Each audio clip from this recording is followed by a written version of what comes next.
Hello, good evening to all of you my viewers and my dear friends. आज मैं आपको third day की lecture provide करवा रही हूँ।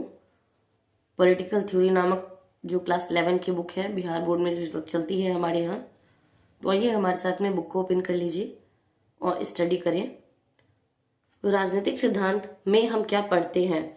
यदि हम अपने आसपास देखें तो हमें आंदोलन, विकास और परिवर्तन दिखेगा, लेकिन अगर हम गहराई से गौर करें तो हमें यह भी दिखेगा कि निश्चित मूल्य और सिद्धांतों ने जनता को प्रोत्साहित किया और नीतियों को निर्देशित किया है। लोकतंत्र, डेमोक्रेसी, स्वतंत्रता या समानता ऐसे ही आदर्श सिद्धांत हैं।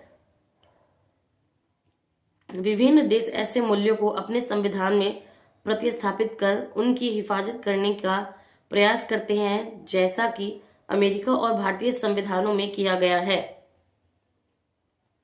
हालांकि इन संवैधानिक दस्तावेजों की उत्पत्ति रातों रात नहीं हुई। इनका निर्माण उन विचारों और सिद्धांतों के आधार पर हुआ जिन पर कौटिल्य और अरस्तु से लेकर Jean Jacques Rousseau, Karl Marx, Mahatma Gandhi और डॉक्टर बी.आर. अम्बेडकर तक के समय से वाद विवाद होता आया है। बहुत पहले ईसा पूर्व 5वीं शताब्दी में प्लेटो और अरस्तु ने अपने विद्यार्थियों से विचार विमर्श किया था कि राजतंत्र और लोकतंत्र में कौन सा तंत्र बेहतर है। आधुनिक काल में सबसे पहले रूसो ने सिद्ध किया कि स्वतंत्रता मानव मात्र का मौलिक अधिकार है। कार्ल मार्क्स ने तर्क दिया कि समानता भी उतनी ही निर्णायक होती है जितनी की स्वतंत्रता।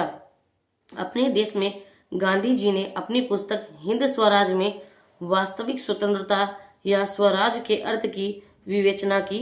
अंबेडकर ने जोरदार तरीके से तर्क रखा कि अनुसूचित जातियों और अल्पसंख्यक माना जाना चाहिए और उन्हें विशेष संरक्षण मिलना चाहिए। इन विचारों ने भारतीय संविधान की प्रस्तावना में स्वतंत्रता और समानता को प्रतिष्ठित किया। भारतीय संविधान के अधिकार वाले अध्याय में किसी भी रूप में छुआछूत का निषेध किया गया और गांधी के सिद्धांतों को नीति निर्देशक तत्वों में शामिल किया गया। राजनीतिक सिद्धांत अर्थात पॉलिटिकल थ्योरी उन विचारों और नीतियों को व्यवस्थित रूप को प्रतिबिंबित करता है जिनसे हमारे सामाजिक जीवन, सोशल लाइफ, सरकार, गवर्नमेंट और संविधान, कॉन्स्टिट्यूशन ने आकार ग्रहण किया है। यह स्वतंत्रता, समानता, न्याय, लोकतंत्र और धर्मनिरपेक्षता जैसी अवधारणाओं का अर्थ स्पष्ट करता है। यह कानून का राज, अधिकारों का बंटवारा और न्यायिक पुनरावलोकन अर्थात जुडिशियल रिव्यू जैसी नीतियों की सार्थकता की जांच करता है। यह इस काम को विभिन्न विचारकों द्वारा इन अवधारणाओं के बचाव में विकसित युक्तियों की जांच पड़ताल के जरिए करता है।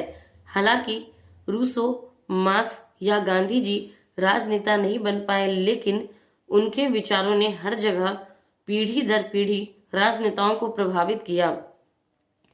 साथ ही ऐसे बहुत से समकालीन विचारक हैं, कॉन्टेम्पररी थिंकर्स हैं, जो अपने समय में लोकतंत्र या स्वतंत्रता के बचाव के लिए उनसे प्रेरणा लेते हैं।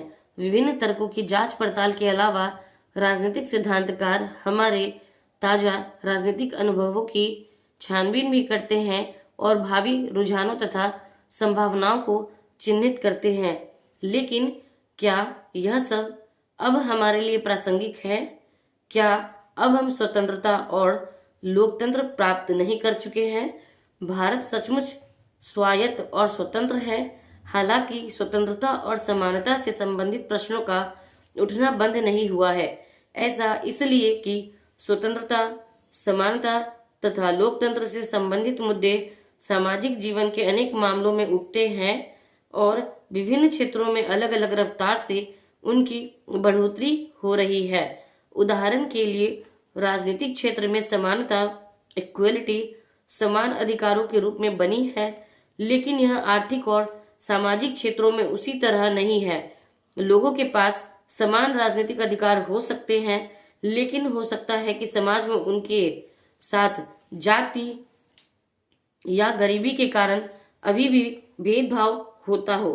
संभव है कि कुछ लोगों को समाज में विशेषाधिकार प्राप्त हो, वहीं कुछ दूसरे बुनियादी आवश्यकताओं तक से वंचित हो। कुछ लोग अपना मनचाहा लक्ष्य पाने में सक्षम है, जबकि कई लोग भविष्य में अच्छा रोजगार पाने के लिए जरूरी स्कूली पढ़ाई में भी अक्षम है। उनके लिए स्वतंत्रता अभी भी दूर का सपना है। तो मिलती हूँ अपने अपने नेक्स्ट लेक्चर में, तब तक के लिए बाय बाय, टेक केयर।